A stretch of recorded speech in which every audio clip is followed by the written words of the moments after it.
Peptic Ulcer Disease. What does peptic mean? Peptic. Anytime you see the word peptic. Stomach. Ulcer. Cool. Disease. Disease. So you have ulcers in your stomach. Okay, now why would you have Dulles paper? Look at me. Why would you have ulcers in your stomach? What do you already know? All right, you either have too much acid or too little mucus. And so what kind of patients are most at risk of peptic ulcer disease? Because they have too much acid and too little mucus. High stress could do it. Yes, for sure. Probably not diabetic, but I explained in detail some medications that are very important that increased your NSAID use is one of the #1 causes of peptic ulcer disease. What was the other drug class that tears up your stomach? Corticosteroids. Yes. What are corticosteroids? Synthetic cortisol and aldosterone. Function number 11 of cortisol is increased stomach acid. Okay. So in peptic ulcer disease, what age group is more likely to get peptic ulcer disease? Older. Okay. Chronic NSAID use, aspirin use, corticosteroid use. What bacteria? H. pylori, because we're still in the stomach, right? And then it's all the other like risk factors like smoking, alcohol, cocaine users. They're going to get some ulcers. What does cocaine do to you? Well, that is true. It does get you amped. It is a vaso. No. It is a vasoconstrictor, which is why usually if you find them an overdose, their nose is bleeding because they just ruptured because they got so vasoconstricted. If you have a cocaine overdose, chances are you stroked out because all your vessels went like this and then you blew a hemorrhage in your brain. Oh. No cancer. Yes, like if you have a severe nosebleed, they can't stop or something. In the ER, we have cocaine on this little like lozenge thing and you just stick it up there. Yeah, it goes missing. JK. Okay.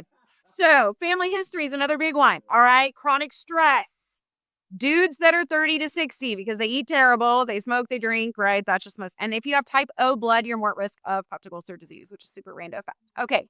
Signs and symptoms. Let's talk adjectives. It is a burning, gnawing, cramping pain. What'd I say? Thank you. All right. The pain is going to be worse first thing in the morning. How come? Your stomach's empty. So your stomach lining looks like this. It's plain like this and it has these ulcerations into it. Now, what's going to fill the ulcerations if your stomach's empty? Acid. Now, think how bad that's going to burn. So first thing in the morning when your stomach's empty or anytime when your stomach's empty, those little divots are going to fill with acid. Now, what's your risk? Because you've already dug into the stomach lining and now you've put acid into it. What is that called? We're in the stomach, right? It's not a hard question. You have a stomach lining. You have an ulceration into it. Then you fill it with acid. What is that called? It is a perf. It's a GI perf. You can perf the stomach. Now, what do you think that looks like in your patient? What immediate signs and symptoms might you see in a GI perf? Immediate, like increased heart rate with decreased blood pressure because your stomach lining just blew up, y'all. So you're bleeding. And now you've got all this acid that just is dripping into your peritoneal cavity. So what will you eventually have? You will go into sepsis. It's a big red flag GI symptom. Rigid board-like abdomen. If you do not know what I mean, you need to write it down. That is a big red flag GI thing. Okay, so immediately the patient's already going to start to bleed out. Now I've got acid and food dripping into my peritoneal cavity. Yes, they're going to get rigid board-like abdomen. They will get septic and they will simply pass away. Okay, do we understand? All right, so this is going to look like epigastric pain. They may also have back pain because your stomach's like inside your body, right? So obviously it's going to hurt to the front and the back. Yes, cool. All right, they will have melena. What is melena? That is black stool. Where did that bleed come from? That's an upper GI bleed. It is black because it's old, but it's been partially digested. Okay. What is it? What is it called when you have bright red blood coming out your bottom? Hematochezia, which is super gross. Okay. So y'all need to know what's upper GI bleed versus lower GI. What's upper GI bleed? What would the stool look like? Black, and it's called melena, which is a very pretty name. And then if it's a lower GI bleed, that'll be hematochezia, and that's bright red, or they may call it frank blood. Frank, you never want to see Frank. If you ever see Frank on an exam, you better pick him because he's bad. Okay? Hematochezia. I know, it's very gross. You mean the sphincter talk didn't do it? Okay. All right. So pain is worse first thing in the morning and on an empty stomach. It gets better with food because when you eat food, it absorbs some of the acids. It won't hurt as bad. So they feel better when they eat. Okay. So typically they don't have a lot of weight loss, right? Because they do want to eat small meals because it makes them feel better. Okay. They're obviously going to puke because, yeah, it hurts like all holy hell and you got acid sitting in there and your body's going to want to get rid of it. You with? Coffee ground emesis. What is that?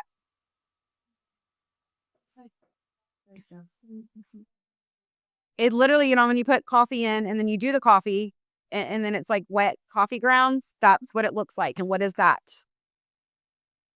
Blood. It's blood. But since it's already been in your stomach, it's already mixed with the acid, been partially digested. That's why it comes out as black and grainy.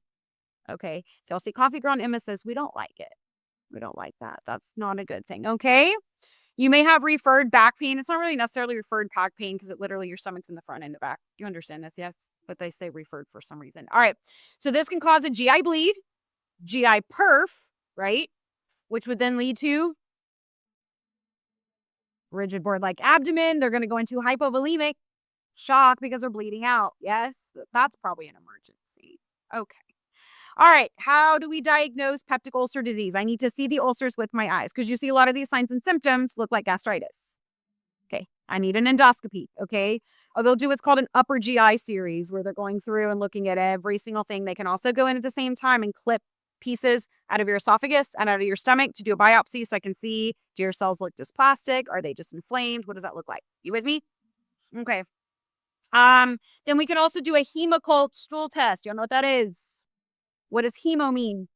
Blood. What does occult mean? Hidden. So I'm looking for hidden blood because you may not always be able to see blood in the stool, right? It's not going to be always with every single stool. Do y'all know how to perform a hemocult stool test? It's a little card, right? So it looks like a little house and it has these little windows. And you open up the little windows like this. And then you take some poop on a popsicle stick and you smear it into the windows. Then we're going to close the windows. Then you're going to turn the house around and it has back windows. So you open the back windows so that way you don't actually have to touch the poo-poo. And then you have this little developer and you put a couple of drops on it. And if it turns blue, it's bloody. But you have to do at least 3 of those because not every stool and not everywhere that you put the little popsicle stick is going to have blood. This is the grossest test. By the way, you can do it right at the bedside. Y'all be digging around and poop all the time. I feel like in babies, it's not that big of a deal. I'm about to ruin your whole life then. If this is, yeah, All right. No, you can do back-to-back if you want to. Just not from the same diaper. Okay. She does NICU. That's why it said diaper.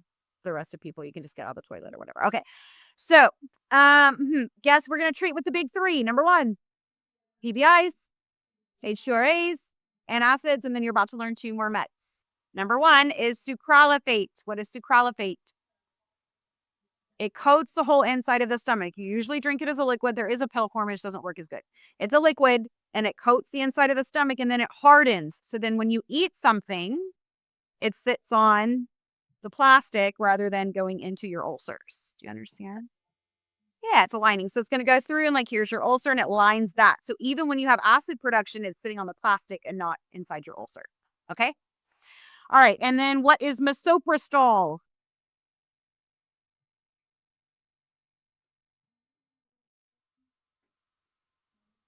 And they're all pass. No. No, it's not anti-vomiting. It is a prostaglandin analog. Now, in our body, prostaglandins are bad, right? What do we say your keyword for prostaglandins? Pain producers, right? They bring pain and inflammation. In your stomach, prostaglandins are good. They're going to bring mucus and decrease acid and increase bicarb, okay? So they're protective. So prostaglandins in the stomach are protective. Prostaglandins in their body are pain producers. Good job, the one person that said it. Thank you. All right. Report. What's the number 1 thing we report when there's a stomach issue? Rigid board-like abdomen, because that means that the patient has perfed and they have, what's that called when they have rigid board-like abdomen? What's the disease? Well, peptic ulcer disease will lead to it. No. I know what you're talking about, though. It starts with the P. Where is the fluid? Peritonitis. It is peritonitis because my peritoneal cavity, not perineal. That's a whole other ballgame. This is peritonitis, your peritoneal cavity. Okay. All right. So what are we going to do? First thing I would do is be like, NSAIDs, that's a no-go. Corticosteroids, if you have to be on aspirin because you're trying to prevent a stroke or something, we would give them a enteric-coated. Okay. Monitor for GI bleed and perf. How do I know they GI bled and perfed?